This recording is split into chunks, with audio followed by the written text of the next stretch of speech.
Hey guys, Dan the Man with Ralston Acres. I just wanted to take this part of the video and show you today about how we pot up our plants. Now, what do you mean by potting up plants? Let's talk about it.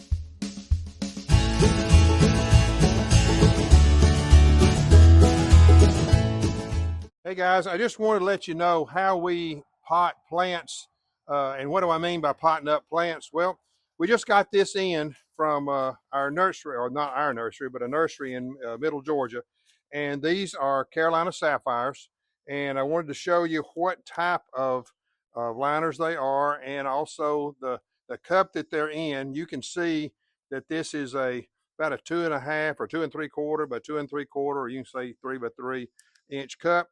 And this is what I'm looking for. You see that right there? That's what I'm looking for. Let me get you a closer. Okay, that's what I'm looking for. I'm looking for a lot of roots in these liners. That's going to allow them to live and do very well. These have come from cuttings, and Byron Lakeview Nursery in Byron, Georgia is the one that did these for us, and they did a real good job. They always do. And this is what we're going to repot into our trade gallon pots.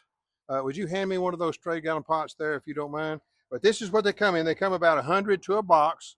And basically, we're going to show you here in a few minutes. I've got a crew coming in and they're going to show you. Let me show you this right here. This is the pot that they're going to go in.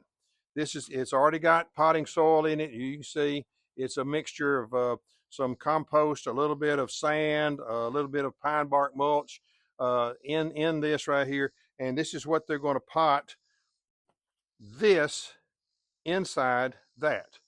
And you're going to see our girls work on that here in just a few minutes. We'll give you a shot at that. Okay, we're going to take just a second and show you how we're going to plant or repot one of these liners. Abigail, if you'll go ahead and take that Carolina Sapphire and work your magic there. Now there's really no good way to do this. She dumps part of her dirt out and she makes a hole in the middle of the pot. I don't know if you can see, yeah, she's making it right in the middle of the pot. Then she's going to take this out. And as you say, show me the roots there on that thing. See, all right, bring it down right there. Yeah, see the roots on that? That's going to be a good plant. Set that right in there and pressing it down in there really good. Then she brings dirt up around it, just like that. And then she's going to pour this extra dirt around it. And she don't want to get it too deep, but she wants to get it back up to the place that it was with the pot, excuse me, when it was in the little cup. And maybe just a little bit further, not much. And then she's going to give it a good pressing down. And what do you say about that now, Abigail? All finished. Okay, good deal. That's all it is. We set that to the side, and then we're going to take it down to I'll show you down at the end where we're going to take it down there at the end of our nursery and put it in there under shade cloth, and it's under some water too. We'll probably give it a good drink of water afterwards. So just wanted you to see it, and here she's ready to go with another one. So we'll pick it up again. And make sure your potting soil is not just real dense. It needs to be, my potting soil is mixed with sand, some pine bark mulch, and some compost. And the roots like that in these little plants. But as you can see, I'm going to turn this right here over here too. You can see some of the pine bark in there that is with them.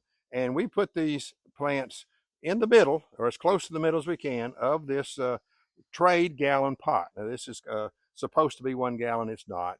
They call it a trade gallon. And this one right here, it was potted back in February. We just potted some in this last week, and they're sitting here in their nursery. We may get a shot of those in a minute. But this is what we pot them up in, and we put them under shade cloth, which we see right here. We're fixing to show you a mistake that we have made in times past. The sun sets in this direction over here, and so all these plants behind this shade cloth are protected. We also have some protection up front. I wasn't really monitoring the direct sunlight as the months have changed, and if you'll notice right here, I've got some trees that have died. And so the reason that that happened is because there's a certain 2-hour period of time that the sunlight hits these directly. Now, let me ask you a question. Some of you science people out there, what does black do? Black colored pots absorb heat. Black dirt absorbs heat. These little roots could not take it. Therefore, when it was 95 outside and the direct sunlight hits these, it's probably 110 or better in these pots. Well, that's going to kill these plants. So what I'm going to do today is I'm going to take some extra shade cloth, and we're going to put this shade cloth and cover this part right here so that these plants are protected throughout the entire day. If you were to look behind this shade cloth and back behind this way, everything's great.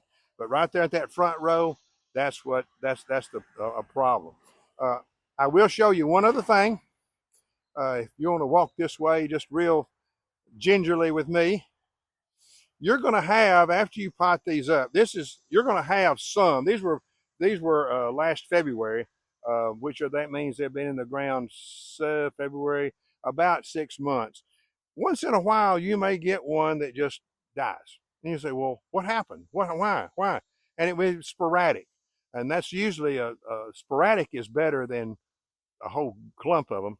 But because if it's a clump of them, you think, okay, fungicide, something's going on with that area. But here, either they got too much water, or maybe they weren't planted just exactly right, or something. But you can't expect 100% of your plants to continue to live. I try to get about 90 to 95%. That's great. Here's the ones we just planted. And as you can see, this row right here, this area right here, they're almost as big as these, but not quite. But these were good liners. They come out of a Byron Lakeview nursery in Middle Georgia, near Byron, Georgia. And we put some fertilizer with them, and we also put a little herbicide with them. Well, no, wait a minute. You failed to mention why you put herbicide. I can understand I can understand the fertilize, but how about the herbicide? I put the herbicide in there to keep from having to weed these pots. When they're sitting here 6, 8 months or a year, birds come through, wind comes through, there's seeds that get in these pots, and weeds will appear. They just do. And so with this herbicide in there, it does not hurt the tree, but it does keep these weed seeds from germinating, and therefore saves me money that I don't have to come in and either myself or my helpers weed these pots. So that's really what I wanted to show you there. Okay, as you can see, there's a lot goes on here in the summertime, especially when it involves planting and getting trees in your nursery to grow so that you can plant them out in the future. I hope that you've enjoyed it. If you like the content of this video, please hit the like button that's just below, and also the subscribe button. If you haven't subscribed to our channel, please do. It doesn't cost you anything. It helps us, but it can cost you absolutely nothing to do. Thank you very much for watching, and we'll see you next time on Farming Around the Christmas Tree.